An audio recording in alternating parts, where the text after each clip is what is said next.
in the frozen reaches of the north, beyond the fjords of Svalmor and beneath the dancing auroras, there once stood a kingdom built of fire and iron, Fjordheim. Ruled by King Halvar the Stonehand, Fjordheim was not known for its gold, nor for its trade, but for its warriors, men and women who wielded axes as if they were extensions of their arms, and whose battle cries echoed across glaciers like the roars of ancient gods. But this is not about conquest or glory. This is about the last flame of Fjordheim, a prince, forgotten by his people in the war that would carve his name into the wind. His name was Eirik.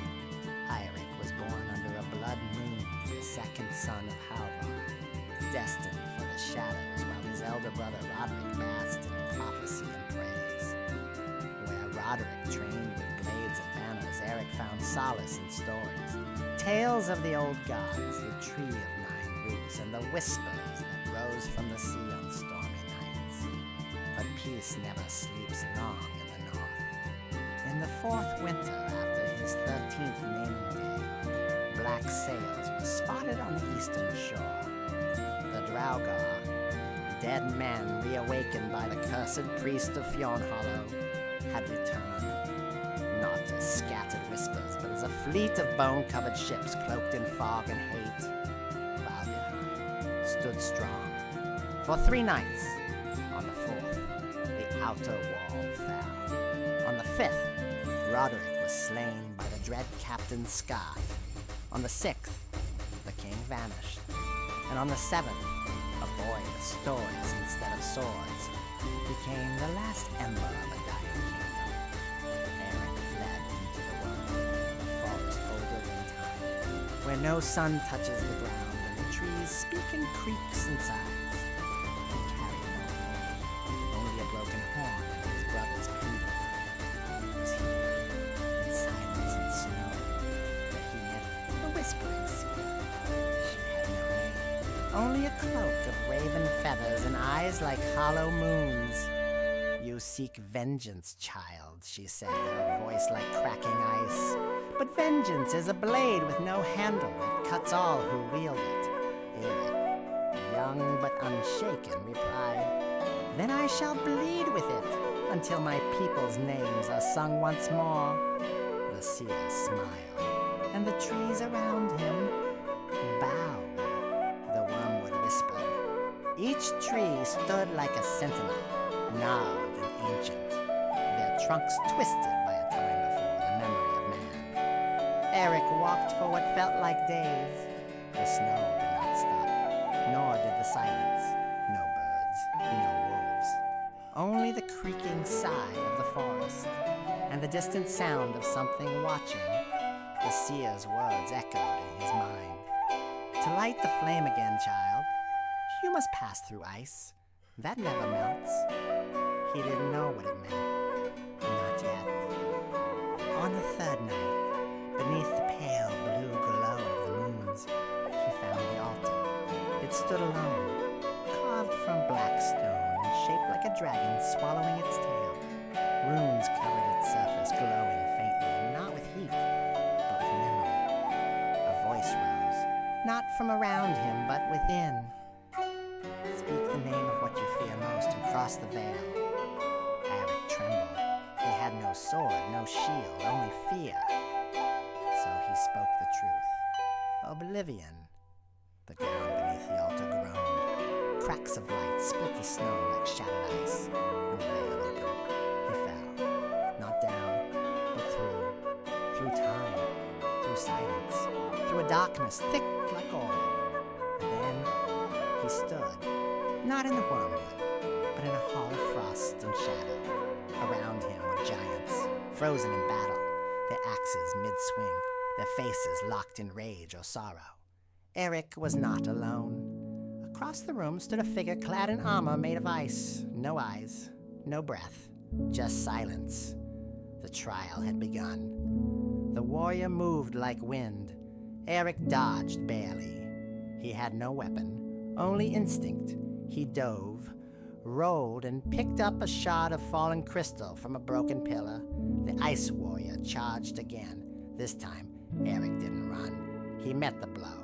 The crystal shattered, but so did the ice.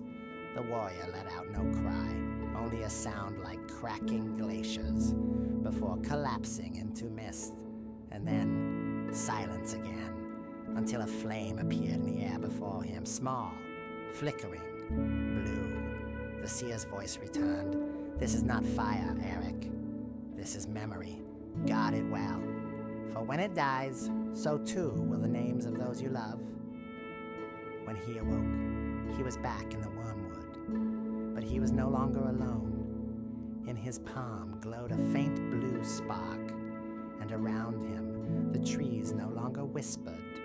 They watched. The trial of ice was over, but the war of bones was only beginning. The spark glowed in Eric's palm, small, cold, but alive. For 3 nights he walked west, past the frozen river of Mornhall, across the shattered stones of the iron path, until he reached the edge of the world, the grave shores. There, where the sea had swallowed kingdoms, he saw them, ships, but not of wood or sail, ships made of bone, hundreds. Their sails were the skins of the forgotten, their figureheads were screaming skulls, but atop the largest vessel a banner flew, not of a house or a nation, but of death itself, a flame pierced by a sword. The bone fleet had returned. It was not just war that they brought, it was vengeance. Long ago, the Flameborn had banished the bone priest to the ocean's abyss. They were necromancers, traitors to the old gods, but exile had not broken them, it had made them stronger. Under the sea, they had learned to bind not just flesh, but memory. They could rip history from the bones of the dead, and now they had come to erase the past. Eric knelt by the shore, hiding in the ruins of an ancient lighthouse. He watched as one of the bone ships landed. From it emerged a creature not fully alive, but not yet Are dead. you sleeping? Are you Cloaked in crimson sleeping? threads and Brother crowned John, with sea-glass Brother shards. John, Walked on morning bells are ringing, morning bells are ringing, ding dang dong, ding dang dong. It knows Are it you sleeping? Are you sleeping? Brother John, Brother John, morning bells are ringing, morning bells are ringing, ding dang dong. It dropped something at his feet, a bone ring. Eric picked it up. Inside the ring, runes flickered. Beneath the dead stones, she waits, the Queen of Ash. Find her, or lose the flame. He turned to look again, but the raven had vanished, and the white herald now stood facing his direction. With no time to think, Eric ran across stone and ice, heart pounding, the bone ring clutched tight. Behind him, drums began to beat from the ships, not war drums, summoning drums. And from the sea they came, skeletal wolves, armored wights, the drowned kings of ancient Valdirheim, walking once more.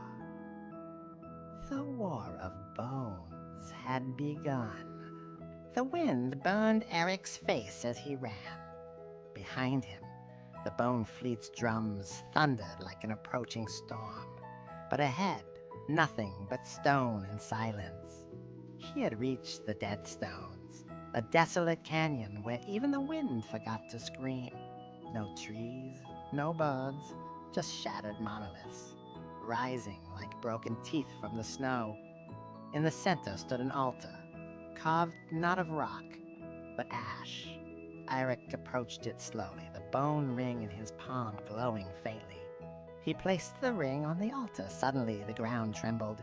The ash began to rise, swirling around him like a storm of dust. And from the center of the storm, she emerged, tall, robed in tattered flame-red silk. Her face was veiled in smoke. In her hand, a sword made of black crystal hydra, burning faintly from within, the Queen of Ash, the last high flame born. You carry the spark, she whispered. Oh, but you carry the price.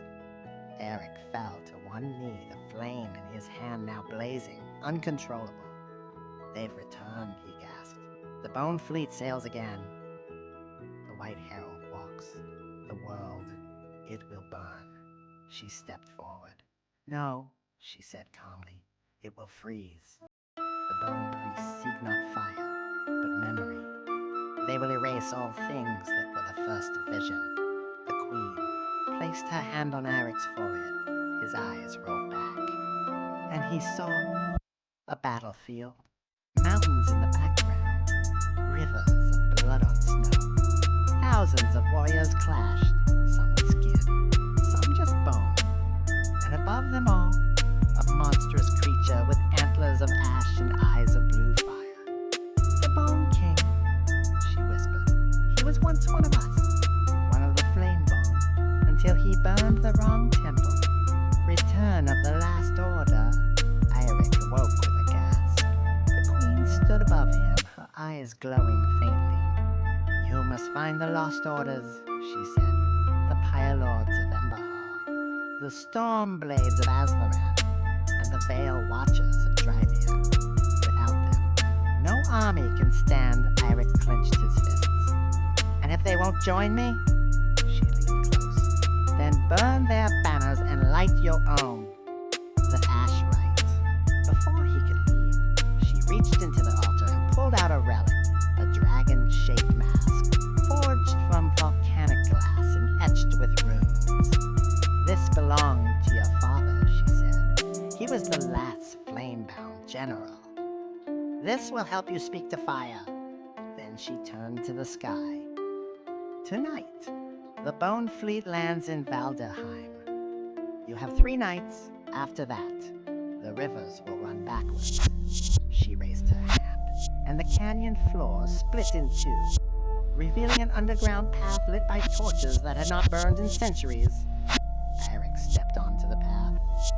Above, the Queen vanished into ash. Behind him, the world groaned with the weight of war. He was no longer just a survivor. He was now a flame reborn. The Ash War had begun.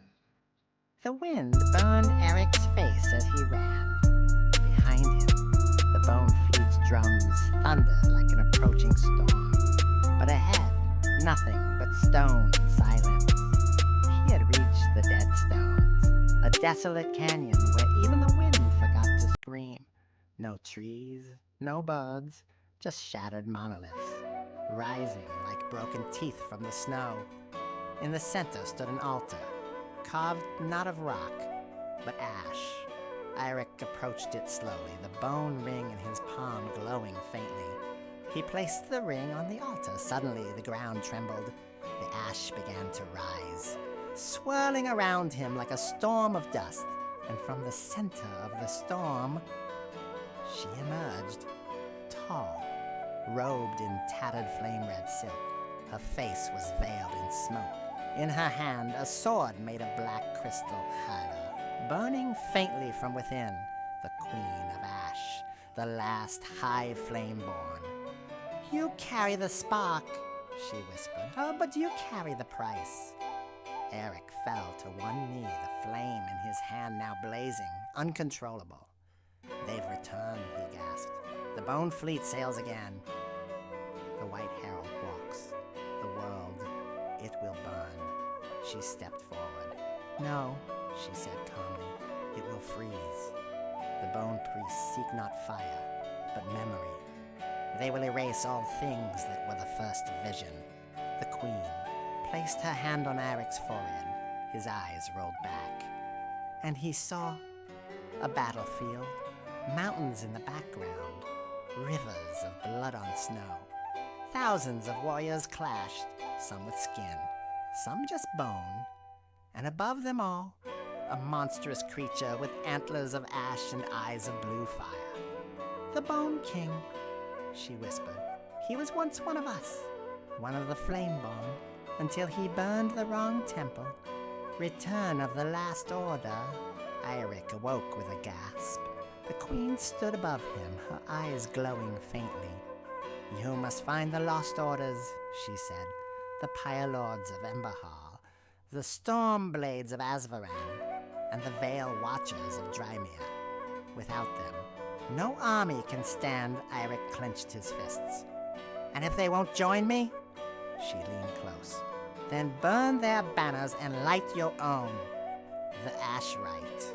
Before he could leave, she reached into the altar and pulled out a relic, a dragon-shaped mask, forged from volcanic glass and etched with runes.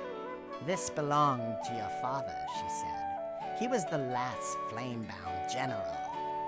This will help you speak to fire. Then she turned to the sky. Tonight, the Bone Fleet lands in Fjordheim. You have 3 nights. After that, the rivers will run backwards. She raised her hand, and the canyon floor split in 2, revealing an underground path lit by torches that had not burned in centuries. Eirik stepped onto the path. Above, the queen vanished into ash. Behind him, the world groaned with the weight of war. He was no longer just a survivor. He was now a flame reborn. The Ash War had begun. In the frozen lands beyond the howling fjords, where no sun had risen for 7 nights, Eirik rode alone. His cloak, soaked in blood and ice, clung to him like a second skin. The wind whispered names from the dead, names he once called brothers. He had crossed the White Morn Pass, survived the Vale of Wraiths, and now stood before a forgotten valley. Far ahead, piercing the mist like broken teeth, stood the Asvaran peaks, blackened mountains older than the gods. They say a storm lives there, a storm not made of thunder, but of vengeance. The Forgotten Order. Long ago, the warriors of Stormblade Keep trained in secret atop the Asvaran cliffs. They were not ordinary men. They wielded wind as sword and lightning as shield. Their order vanished the night the moon turned red, leaving behind only echoes, and a warning carved into stone. We were never your saviors. We were your last defense. The haunted fortress Eirik climbed through frozen ash and bone. Inside the ancient keep, he found bodies standing upright, their eyes glowing faint blue, unmoving, yet watching. These were the bound ones, fallen Stormblades, cursed to remain. One stepped forward, armor cracking, voice like thunder wrapped in whispers. He returns. The one who holds the flame of Sigdrasil. Eirik didn't speak. His blade did. Trial of the Storm. To claim the legacy of the Stormblades, one must face the Trial of Thunders. Eirik was taken below the keep, into the Chamber of Echoes, where wind screamed and shadows moved like wolves. There, the spirit of High Master Varric appeared. Your rage burns, but is it forged in justice or vengeance? Eirik answered not in words, but in memories. He remembered his father's screams. His village burned, his sister's body thrown from a longship. He remembered the man who ordered it, King Haldric the Black-Eyed. The storm is awakened. Lightning struck from within the chamber. The old armor of the Stormblades, made from ironwood and sky steel, rose into the air and wrapped around Eirik's body like fire wrapping dry leaves.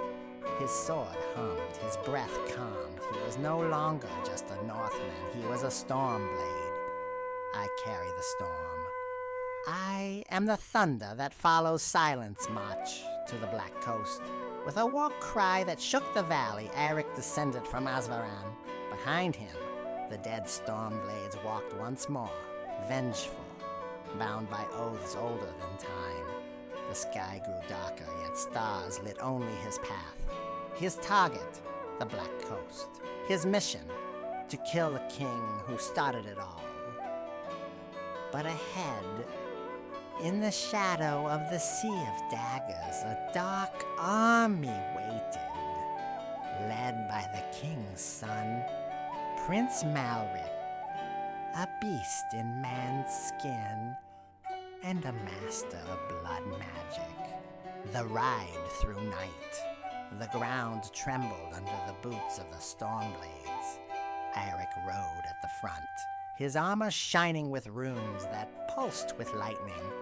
Behind him, warriors bound by death, neither fully alive nor dead, marched through the frost-covered woods of the east. The sky bled blue. The moon cracked open like an egg, spilling mist across the land.